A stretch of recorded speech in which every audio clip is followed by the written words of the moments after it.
Defence system भी खरीदने वाली है। वैसे तो बहुत सारे हैं, S-400 अपने आप में काफी है, लेकिन कंधे पर रखकर चलाया जाने वाला लॉन्चर, यहां का टेरेन ऐसे है कि यहां पर कई जगहों पर ऐसे एयर डिफेंस सिस्टम की भी जरूरत है जिसको मैन पैड्स आप कहते हैं, जिसको कंधे में रखकर आप चलाते हुए देखते हैं, जिसमें फाइटर एयरक्राफ्ट्स को निशाना बनाया जाता है। दुश्मन के ड्रोन और हेलीकॉप्टर्स को मार सकता है, ये लड़ाकू विमानों को भी मार गिराने में सक्षम है। 38 लॉन्चर, 85 मिसाइलें खरीदने के लिए टेंडर जारी। Your comment sir.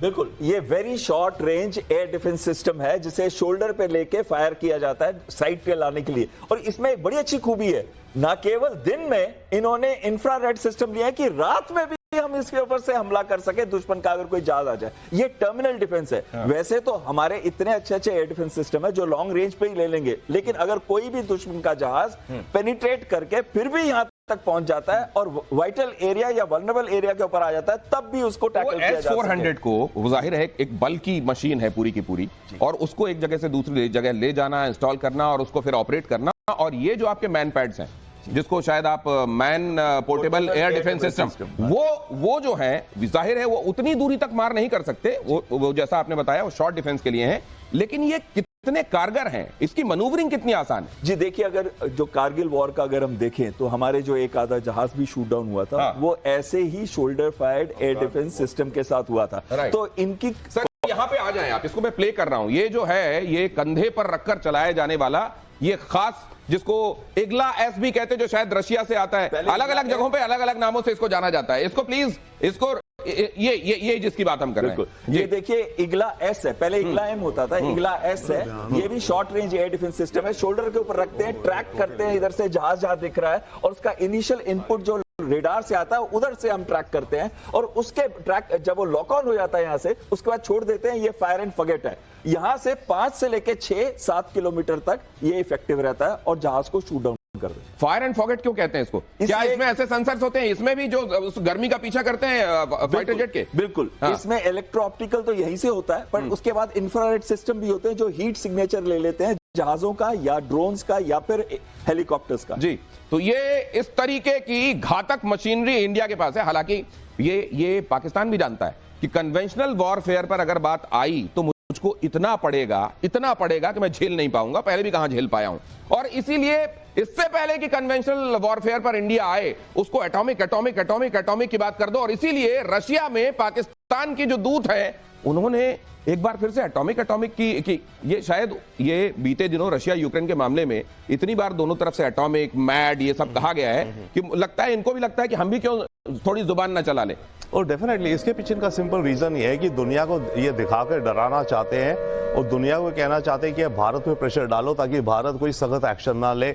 भारत ने सख्त एक्शन लिया तो हमारे पास तो कुछ है नहीं, हम तो भूखे नंगे, हम तो न्यूक्लियर चलाएंगे। तो दुनिया को न्यूक्लियर वॉर का डर दिखा करके प्रेशर बनाना चाहते हैं भारत के ऊपर। एक चीज मैं और कहना चाहता हूं, ये जो पहलगाम में हुआ ये आतंकी था, ये एक इंडिया के ऊपर इकोनॉमिक हिट है। इस समय दुनिया में जब ट्रंप टैरिफ के चलते चाइना से अमेरिकन कंपनीज को हटना है, जल्दी इंडोनेशिया जाना है, कहां जाना है, इंडिया भी एक डेस्टिनेशन है। इस समय वॉर लाइक एनवायरनमेंट यहां क्रिएट करके उन कंपनीज को रिलोकेट करना मुश्किल हो गया है, हो जाएगा। तो ये एक तरह से चाइना और पाकिस्तान की तालमेल भी। लास्ट पॉइंट और मैं कहता हूं, देखिए अभी हम बात कर रहे हैं 4 दिन का सामान है पाकिस्तान के पास, वो भी प्लानिंग पे चलते हैं, राइट? तो ऐसा हादसा जब उन्होंने करा, उन्हें क्या ये नहीं पता कि भारत कुछ भयंकर करेगा? उन्होंने पहले ही चाइना को इन्फॉर्म कर रखा होगा, अगर हम ऐसा कुछ करने जा रहे हैं आप हमें सप्लाई चेन इमीडिएटली देना। उन्होंने भी ये बड़ी बात कही जा रही है कि अगर उनके पास सिर्फ 4 दिन लड़ पाने लायक साजो सामान बचा हुआ है तो निश्चित रूप से अपने आयरन ब्रदर के पास जाकर उन्होंने अपनी चूड़ियां तोड़ी होंगी कि आ जाना, वक्त पर आ जाना, मदद करने के लिए आता हूं आपके पास। खौफ से दर दर भटक रहा है पाकिस्तान। चीन से पाकिस्तान ने हथियारों की गुहार लगाई है, ये जो बात कही जा रही थी। चीन से एंटी टैंक मिसाइलों की डिमांड की गई है, चीन से हथियारों का इमरजेंसी ऑर्डर किया गया है, अभी दे दो, बाद में पैसे होंगे तो दे देंगे। सीपेक के समय कितना सारा डुबा दिया है चाइना ने वहां पर इन्वेस्ट करके। इन्वेस्टमेंट क्या, उसको तो सीधे सीधे डूबत खाते में उसने डाल दिया होगा। दुनिया भर ने जितना लोन दिया हुआ है, ये क्या दुनिया को भूल जाना चाहिए? प्रोफेसर कपिल सर देखिए, 2 बातें मेरी मानता हूं, मैं रोहिन साहब की बात को आगे ले जा रहा हूं। सबसे पहले जरूरी यह है कि अरेबियन सी में इनके पोर्ट्स का ब्लॉकेट करे हमारी नेवी, और इसी तरीके से बांग्लादेश का ब्लॉकेट करे। बांग्लादेश को मत भूलिए, जो इनको यूज किया जाएगा वो बांग्लादेश को भी हमारे खिलाफ लॉन्चिंग पैड और ये सब मौजूद है वहां पे पूरे के पूरे। ठीक है, उसको नहीं भूला जाए। और दूसरी बात हमारी ये है, जो मेरा समझ है कि ये ब्लॉकेड करने के बाद हमारे डिफेंस फोर्सेस बॉर्डर पे मौजूद हैं, हमारी एयरफोर्स मौजूद है, लेकिन हम पहले इनके ऊपर एक्शन ऐसे नहीं करेंगे जो इजराइल ने किया था ना गाजा के अंदर, कि पहले इतनी मिसाइल दाग दो गाजा के ऊपर और तहस नहस कर दो उनको। पहले इनके जितने भी आर्मी के कमांड सेंटर, ट्रेनिंग सेंटर, फला ढिमकाने इनके अड्डे हैं और ऑर्डिनेंस वो हैं, उनको हम मिसाइलों से तहस नहस करेंगे, उसके बाद हमारी फोर्सेस मूव करेंगे। तो प्रोफेसर कपिल, आपको ऐसा भी नहीं है कि पूरी की पूरी स्ट्रैटेजी खोल के समझा रहे हैं? असल में यह भी हो सकता है, और प्रोफेसर कपिल को मैं जितना जानता हूं कि ये जिनके साथ इनका मुकाबला मालूम है इनको कि है वो उसको जो वर्ड है वो मैं यहां पर नहीं कह सकता ब्रॉडकास्ट के दौरान, उसके लिए वो टर्म अगर है तो वो भी जानते हैं कि दिखाकर यहां थप्पड़ वहां मारना है। जरा देखिए, चीन से हथियारों की खरीद की कोशिश में Pakistan, China north industries group corporation limited अधिकारियों के संपर्क में है पाकिस्तान। नॉरिंको कहा जाता है इसको। नॉरिंको मतलब वहां की हथियार बनाने वाली कंपनी चाइना की। नॉरिंको अल खालिद टैंक, पहले ही अल खालिद क्या, ये बड़ी अच्छी बात कही थी बीते दिनों एक आर्मी वेटरन ने ही, कि ये लेते हैं चाइना से, उस पे हरा रंग पोतते हैं, सफेद चांद सितारा बनाते हैं और उसके बाद अपना नाम दे देते हैं। ये वाली जो इनकी स्थिति है वो एक बार फिर वहां से ला रहे हैं, फिर उसको हरा पोतेंगे, फिर उसमें चांद सितारा बनाएंगे, फिर उसको कोई नाम देंगे, और ये भी मुमकिन है कि वो फिर से ठुस पटाखा निकलेगा। ये जो गधे बेचे हैं ना चीन को, वो चीन उन गधों के भी पैसे नहीं दे रहा इनको। आर्म्स और वो तो क्या देगा मुफ्त में इनको? तो उन्होंने अपने आप को चीन को बेच दिया है। अरे जो गधे बेचे थे इन्होंने चीन को ना कि हम पैसा कमाएंगे, आज ये पैसे मांग रहे हैं चीन से कि भाई उन गधों के पैसे तो दे दो कम से कम। चीन ने वो तक पैसे नहीं इनको दिए। और एक बात और सुन लीजिए, ये जो बात हो रही है ना, वो चीन का वो जो क्या कॉरिडोर जो बना रहा है, देखिए चीन को करना है सिर्फ व्यापार, उसको इससे कोई फर्क नहीं पड़ता कि कल को वहां अगर बलोचों की सरकार बन गई और वो कह दे कि ठीक है भाई व्यापार तो सब करना चाहते हैं, तुम भी व्यापार कर लो, ठीक है। इसलिए चीन बड़ी उस हिसाब से चलेगा। चीन अंधा होकर नहीं चलेगा इसके अंदर। और चीन को यह भी मालूम है कि अगर इसका साथ दिया तो चीन के मार्केट का जो हाल होगा साउथ ईस्ट एशिया के अंदर भी बाजा बच जाएगा। असल में सांप छछूंदर वाली स्थिति है खुद चीन के लिए भी। उगला तो दिक्कत, निगला तो दिक्कत, लेकिन पाकिस्तान को अब इतनी दूर आकर लेके चले गए हैं कि यू टर्न लेते भी नहीं बन रहा है। एलओसी के पास पाकिस्तान सेना ने फिर तोड़ा सीज फायर।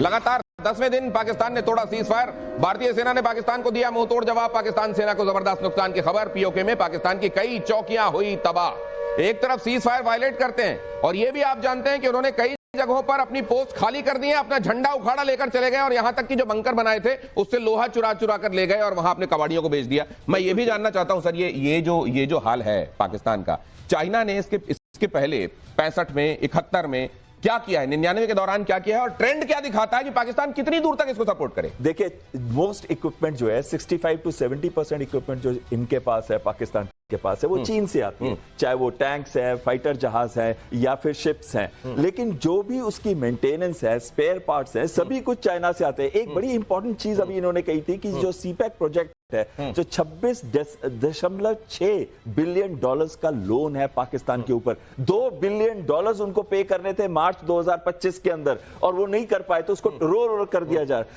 धीरे धीरे चीन पूरा का पूरा पाकिस्तान ही ऑक्यूपाई कर लेगा, जैसे उन्होंने ग्वादर पोर्ट को ऑक्यूपाई किया। कहां से पैसा देंगे ये 26 बिलियन डॉलर?